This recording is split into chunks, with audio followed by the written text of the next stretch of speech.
le 26. Avec Coquerel et puis... comment? Ah c'est bien, c'est bien. Bah, attends, c'est... L'hospitalier! Changer là. On est dans le métro. Dans notre camion Sudapé, il y en a. C'est vrai? Avec les balises alors. Bah, on descend. Oui?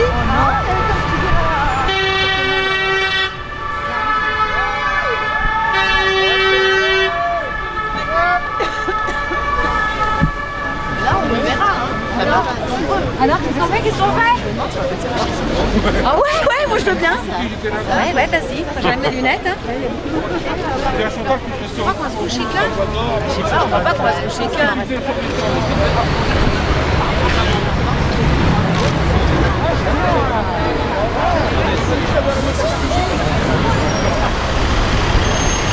Ouais, on est sur place.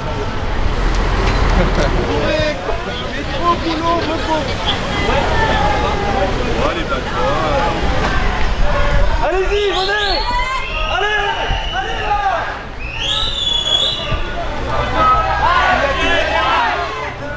Il a agi, vous ne touchez pas.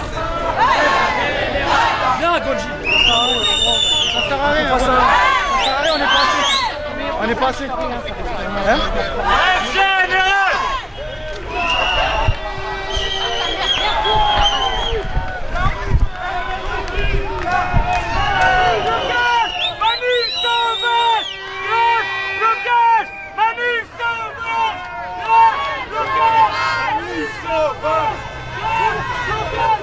Ah, ils attendent. Tous ensemble.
Résistance!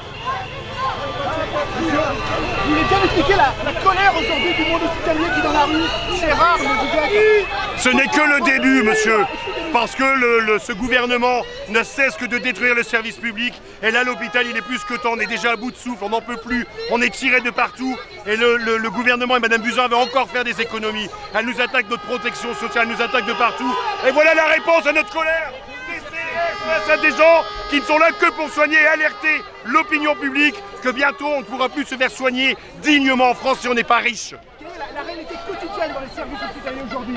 Un effectif réduit, des soins à l'activité, c'est-à-dire on crée de l'activité de plus en plus avec des médecins qui sont créeurs d'activité et derrière les mains ne suivent pas parce que nous derrière on doit suivre cette activité et on est déficitaire et le seul moyen de réduire les déficits c'est de supprimer du personnel là où déjà il en manque énormément. Souvent vos collègues emploient le mot fort de maltraitance vis-à-vis des patients. Est-ce que vous partagez ça?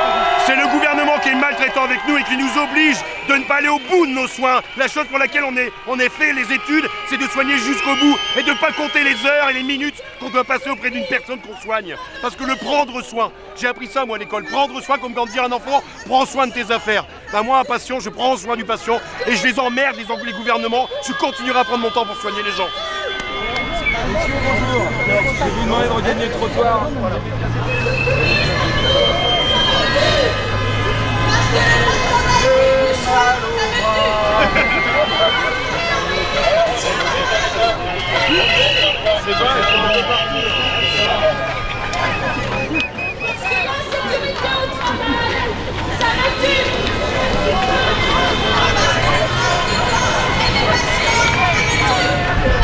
Bonjour, vous pouvez nous expliquer ce qu'est une IDE ou un IDE? Infirmière diplômée d'État, ou infirmier. Quelle est votre colère aujourd'hui? Qu'est-ce qui fait que les blouses blanches que l'on voit rarement dans la rue bloquent aujourd'hui les choses? On est contre les conditions de travail qui deviennent de plus en plus terribles, contre les suppressions de postes, contre tout ce qui est mis en place là, depuis le gouvernement Macron et ce qui a même été mis en place avant.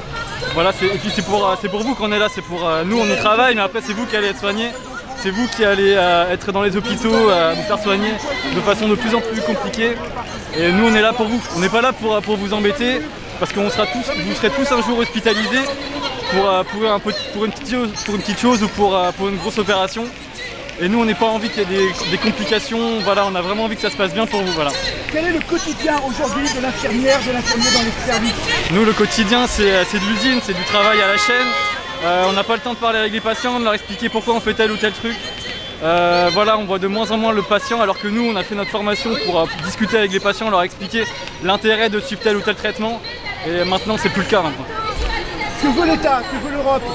Une santé totalement privée, la fin du système français qui a fait notre succès, on peut le dire, depuis l'après-guerre. Ben oui, c'est ça, et puis on voit bien qu'il y a quelques années, le système français était le numéro 1 mondial.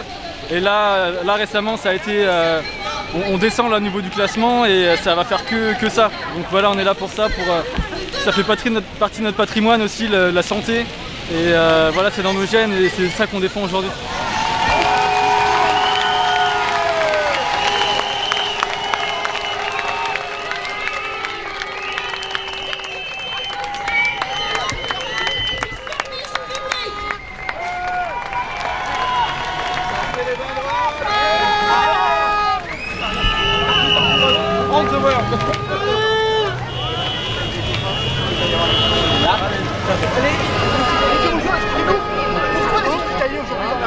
C'est rare, beaucoup de blouses blanches, que se passe-t-il? Tout simplement parce qu'on est au service de la nation et puis en 30 ans on a perdu 25% du personnel avec 25% voire 30% de plus de maladies. Les personnes âgées qui sont de plus en plus lourdes au niveau médicalement parce qu'ils vivent de plus en plus âgés, ils ont de plus en plus de soins.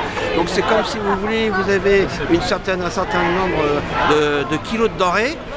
On vous enlève une partie des denrées mais on vous demande de nourrir 100% de plus de personnes. Est-ce que vous êtes content? Non. Bon, on a supporté, on a de plus en plus de suicides sur le lieu de travail.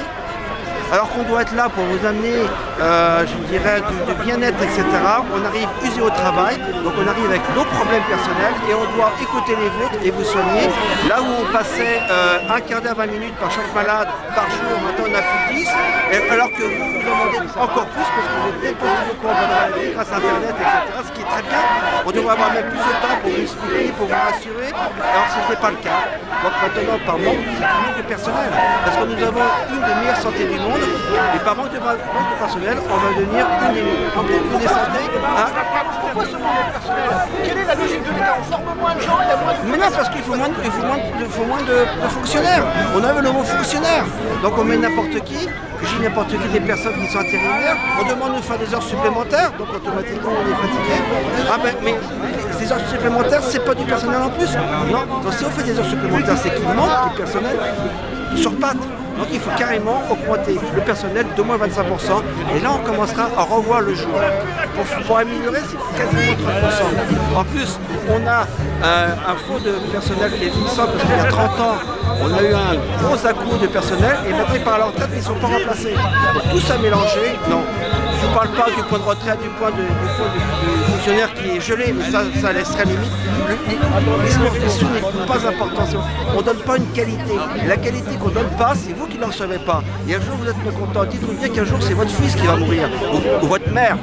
Ma mère est maintenant 75 ans, c'est inadmissible en France qu'on a 75 ans. On doit mourir entre 85 et 90 ans maintenant. Et de plus en plus, on s'aperçoit que les personnes meurent de plus en plus jeunes par manque de soins. Allez chez le médecin vous dit non, on va rendez-vous avant 10 jours pour une seule grippe, vous vous soignez vous-même, vous vous soignez mal, et dans 10 ans, vous allez avoir des conséquences. C'est tout ça qu'on fait. Et puis vous savez, dans la santé, c'est pas un métier, c'est une passion. C'est un sacerdoce. D'accord, on est payé pour faire ça, mais c'est un sacerdoce. Et si vous voulez casser le sacerdoce, vous n'êtes plus qu'un objet, vous n'êtes plus une chose, vous mourrez, tant pis, j'en prends un autre.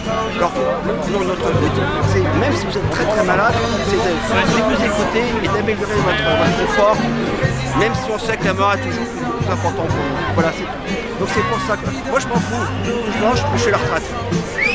Donc automatiquement, c'est pour aider Nicolas. Mais attention, il y a le derrière. Et ce qui me fait peur, c'est la prochaine fois que je retourne à l'hôpital, de l'autre côté de la barrière.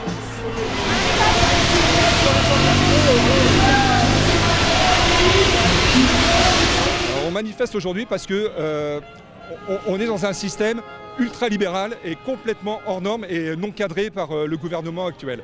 La dernière annonce d'Emmanuel Macron, c'est 1,6 milliard d'euros en moins pour le budget de la santé. C'est phénoménal. Comment va-t-on prendre en charge les patients pour qu'ils puissent être soignés correctement? Le personnel actuellement est dans un tel état d'insatisfaction au niveau professionnel que ça devient une catastrophe.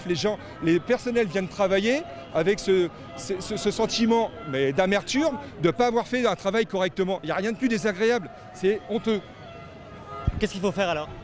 Ce qu'il faut faire, c'est au lieu de débourser des CICE pour un patron LVMH qui se met 100 millions d'euros dans les poches, favoriser l'évasion fiscale, c'est que l'argent il doit aller dans les services publics. Il n'y a pas de meilleure république sans service public. Voilà, c'est pas moi qui l'ai dit, hein. Ce sont des grands patrons des États-Unis, anglo-saxons. La difficulté, elle est là, c'est qu'on a un président qui n'a pas été élu à grande majorité, qui est là pour représenter les biens et la richesse de Gattaz et compagnie. On le voit bien, il l'applique. Au détriment de quoi? Des services publics. Ça a commencé avec la PTT, ça est la SNCF, l'assistance publique, l'éducation nationale. Tout ça, ce sont des dominos qui vont se casser la figure les uns derrière les autres. Sauf que maintenant, les usagers et les Français, ils doivent prendre conscience de ça. Il faut qu'ils prennent conscience que c'est l'hôpital public qui est attaqué. L'hôpital public pour lequel, quand ils viennent eux aux urgences pour faire soigner leurs femmes, leurs enfants, ils sont pris en charge parce qu'il y a des personnels de qualité. C'est plus le cas. C'est plus le cas parce que l'argent n'y est plus. On voit bien qu'il y a un taux de suicide actuellement dans les hôpitaux publics qui n'a jamais été aussi haut. Ça a une explication, ça a bien une cause. Macron ferme les yeux, Buzyn surtout pas ferme les yeux là-dessus. Elle préfère s'occuper de la carrière de son mari par rapport au poste de l'INSERM et les hôpitaux, elle les laisse crever. 1,6 milliard d'euros en moins. C'est une catastrophe sanitaire, c'est une catastrophe humanitaire. Je vais même aller plus loin et j'assume, c'est même un crime contre l'humanité. Vous protestez aujourd'hui, c'est quoi? C'est un mode d'action un peu particulier? Bien sûr, parce qu'on n'est pas habitué à voir des hospitaliers. Les hospitaliers, c'est une profession qui est à grande majorité féminine. Donc, par définition, on n'est pas habitué à aller dans la rue, on ne sait pas faire. Comme on manifeste un petit peu tout le côté désagréable, on le fait avec nos moyens, on s'est mis en grève, on est assigné à des taux qui sont hors normes, maintenant on descend dans la rue. Alors ouais, ça choque, ça embête tout le monde parce qu'on se dit qu'est-ce qu'ils nous font chier les hospitaliers. Oui, mais si on n'est pas capable de faire ça, on ne peut pas se faire entendre. Voilà. Et le seul discours de Macron et du gouvernement, regardez un peu tous les flics qu'il y a autour de nous. Ils attendent qu'un mot d'ordre, c'est nous charger et nous gazer. Bon, voilà. Je ne sais pas comment dire. Je ne sais pas comment dire pour que les usagers doivent comprendre que ce n'est pas la SNCF qui va être attaquée, c'est tout le monde qui est attaqué. Et montrer du doigt la SNCF et ses fameux privilèges, mais il faut arrêter les bêtises. Les privilèges, ce sont des enfoirés qui gagnent des milliards, qui sont détournés. Bourdin, il a posé la question, c'est 300 milliards. 300 milliards, mais vous imaginez si on met ça dans les hôpitaux, si on met ça dans l'éducation nationale, si on met ça chez les flics, tiens. Voilà, il y aurait du monde partout. Et ils pourraient faire leur boulot qui est de la prévention et non pas faire de la répréhension. Voilà.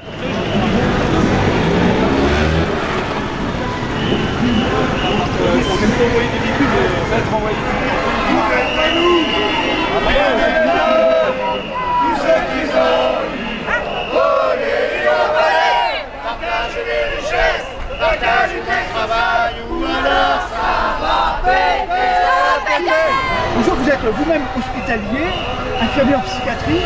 Pourquoi aujourd'hui les blouses blanches, les infirmières dans la rue? Que se passe-t-il dans l'hôpital public aujourd'hui? Aujourd'hui, l'hôpital public est à bout de souffle. La tension est maximale par manque de personnel, par manque de moyens. On voit tous les jours des faits divers les plus horribles les uns que les autres, dus à des manques de moyens, à la fatigue des personnels hospitaliers. Donc on est là pour dire ça suffit. Nous, on n'a pas fait ce métier-là pour soigner comme ça, on veut soigner dans de bonnes conditions. Tout le monde nous dit que, comme vous venez de dire d'ailleurs, les moyens manquent, l'argent manque dans les hôpitaux. il serait bon de rappeler quand même que les autoroutes, c'est 5 milliards de bénéfices par an pour les actionnaires, il faut le rappeler. C'est quoi le budget de la santé par an en France? Le budget de la santé, j'ai pas le chiffre en tête là comme ça, mais il est largement en dessous des moyens. On ferme des hôpitaux, on ferme des services hospitaliers parce qu'il n'y a pas les moyens de les maintenir ouverts. On ferme des maternités de proximité. Il y a des déserts médicaux, notamment dans les zones rurales, mais pas que. Dans le 93 aussi, il y a des manques de médecins, manque d'hôpitaux, manque de structures de soins, uniquement pour des raisons budgétaires. Et Madame Buzyn, notre ministre de la Santé, a déjà annoncé qu'elle voulait faire des économies sur le budget des hospitaliers à une hauteur jamais vue. Donc le nouveau monde de M. Macron, il est encore pire que l'ancien monde, même si on s'est battu contre l'ancien monde. Alors la réduction des moyens sur l'hôpital public, c'est pas nouveau, c'est pas uniquement sous la Macron. On a vu des manifestations, des mobilisations depuis des années sous la gauche, sous la droite. Pourquoi? Quel est le but ultime de l'État, de l'Europe, sur l'hôpital public, sur la santé publique? Le but de l'État, de l'Europe, c'est un but de privatisation, de rentabilisation des activités qui peuvent rapporter des ronds à l'hôpital public ou dans la santé publique, et de laisser au public toutes les activités dites non rentables mais indispensables à la population, la prise en charge des personnes âgées, des très dépendantes, des choses comme ça, quoi. La psychiatrie dans laquelle je travaille, on n'arrive pas à la rentabiliser bien parce qu'il n'y a pas de... On ne peut pas faire des économies de moyens techniques, puisque notre seul moyen technique, c'est notre langue et nos yeux et nos oreilles pour écouter les patients, quoi. Aujourd'hui, meurt-on plus à l'hôpital par manque de moyens, par manque de soins? En tout cas, on est moins bien accueillis. Mon collègue parle de maltraitance, pardon. Oui. Souvent le mot, et ça revient de manière mais moi je le reprends à mon compte aussi. Les patients, on leur fait subir une maltraitance avec le manque de moyens. Je le reprends aussi à mon compte, ce mot de maltraitance, parce que quand on passe des heures et des heures aux urgences, quelle que soit la pathologie pour laquelle on vient, on passe des heures et des heures. On a vu des faits divers sordides où des gens sont morts aux urgences à avoir pu être pris en charge correctement, quoi. Donc le manque de moyens, il est là tous les jours. En psychiatrie, c'est pas tant, puisqu'on n'est pas assez pour s'occuper des patients, leur proposer toutes les activités qui pourraient les aider à mieux vivre leur maladie mentale. Donc on les enferme, on leur donne des médicaments pour les profits des labos pharmaceutiques, par ailleurs, et on n'a pas les moyens de faire le travail pour lequel on a été formé, qu'on voudrait faire au quotidien avec les patients, dans le but de mieux soigner, quoi. Donc, on n'a pas les moyens de faire ça, et on n'a même pas les moyens minimum de faire des toilettes correctes aux gens, que les gens soient propres, que les gens mangent à leur faim. On n'a pas les moyens. Il y a des EHPAD, des maisons de retraite où les gens n'ont pas de toilettes tous les jours parce qu'il n'y a pas de quoi faire des toilettes. Et on leur change, les gens qui sont incontinents, on ne leur change pas leurs couches tous les jours parce qu'il n'y a pas assez de couches. Ça paraît être... on voit ça au cinéma, mais non, ça a été, tous les jours nos collègues se battent avec ça, et avec ce manque de moyens-là, qui est un moyen quand même crucial, et c'est juste la dignité des gens, quoi, qui n'est pas respectée. Dans 20 ans, 30 ans, 40 ans, c'est quoi la santé en France? Une santé privée où uniquement les gens, un peu à l'américaine, uniquement les gens qui ont de l'argent pourront se soigner, et plus vous aurez d'argent, plus vous serez correctement soigné? C'est ça le projet sociétal qui se prépare chez nous? J'en ai bien peur, malheureusement. C'est ça que depuis des années on essaye d'infuser dans la société, qu'il faut être responsable. Donc responsable, ça veut dire on prend ses risques et on soigne ses propres risques.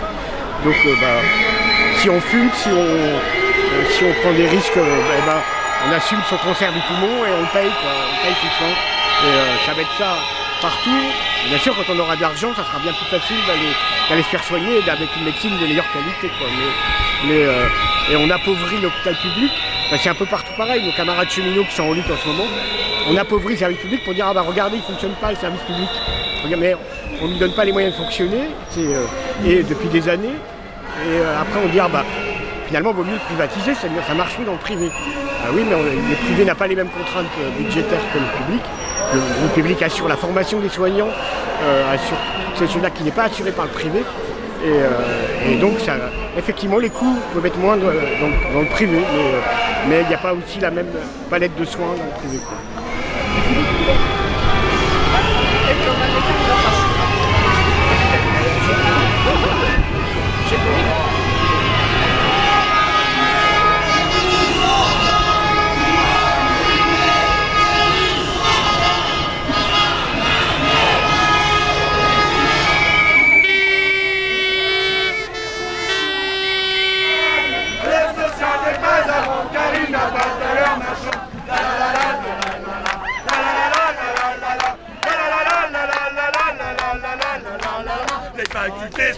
à vendre. Les facultés ne sont pas à vendre. Ohé, ohé. Les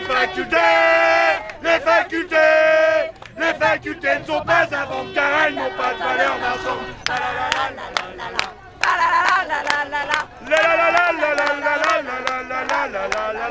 L'hôpital n'est pas à vendre, l'hôpital n'est pas à vendre. Ohé, ohé.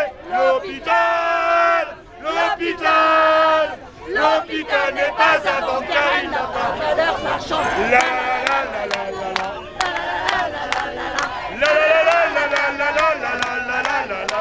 À ceux qui veulent détruire le service public, la rue répond. Résistance. À ceux qui veulent la sélection en fac, la rue répond. Résistance. À ceux qui nous ont cassé le code du travail, la rue répond. Résistance. Macron, fumier. Macron, des plumes et du goudron.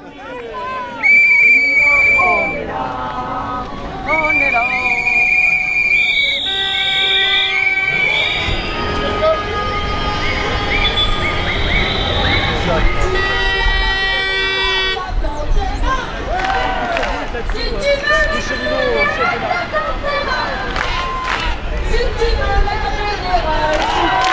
Si tu veux que Macron dégage, si tu veux que Macron dégage, si tu veux que Macron dégage, t'as dans tes mains.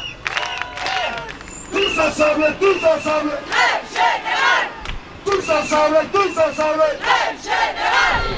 C'est quoi votre colère aujourd'hui, expliquez-moi? Ma colère, La colère des bus blancs en général. on travaille très mal, on travaille dans la maltraitance. Comment ça se fait? Ça se fait. Je pense que notre gouvernement est en train d'employer des manières de travailler qui... Manque de moyens, c'est ça? Le manque de moyens, et puis bon, on travaille, on est en soins. Le patient, on n'est pas là pour faire de l'argent. On est là pour soigner. Et concrètement, dans les hôpitaux, au jour le jour, qu'est-ce que vous constatez comme dégradation de vos conditions de travail et des soins des patients? On travaille dans la rapidité, manque de personnel, pas de vacances, tout. La santé, c'est grave en France? Complètement.